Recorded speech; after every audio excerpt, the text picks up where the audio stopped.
James and the Giant Peach, Chapter 38. Christmas Cake. 5 minutes later, they were all safely down, and James was excitedly telling his story to a group of flabbergasted officials. And suddenly, everyone who had come over on the Peach was a hero. They were all escorted to the steps of City Hall, where the mayor of New York made a speech of welcome.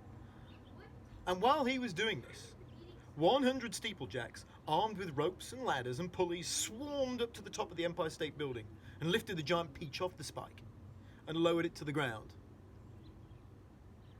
Then the mayor shouted, "We must now have a ticker tape parade for our wonderful visitors."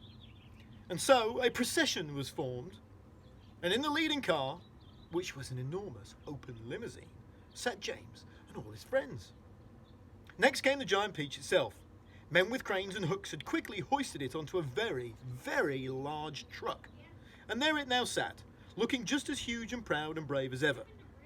There was, of course, a bit of a hole in the bottom of it where the spike of the Empire State Building had gone in, but who cared about that? Or indeed about the peach juice that was dripping out of it onto the street.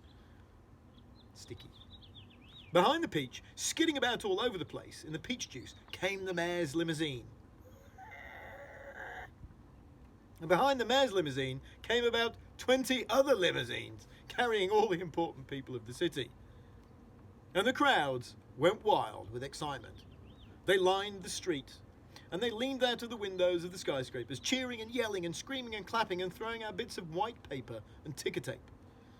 And James and his friends stood up in their car and waved back to them as they went by. Then a rather curious thing happened. The procession was moving slowly along Fifth Avenue when suddenly a little girl in a red dress ran out of the crowd and shouted, "Oh, James, James, could I please just have a tiny taste of your marvellous peach?" "Help yourself," James shouted back. "Eat all you want. It won't keep forever anyway." No sooner had he said this than about 50 other children exploded out of the crowd and came running onto the street. "Can we have some too?" they cried. "Of course you can," James answered. "Everyone can have some." The children jumped up onto the truck and swarmed like ants all over the Peach, eating and eating to their heart's content. And there we've got a picture of all the little kiddos running out and stuffing their faces,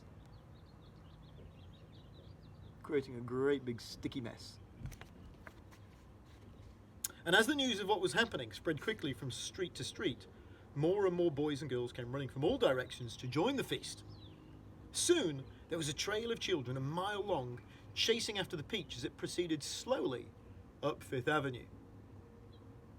Really, it was a fantastic sight.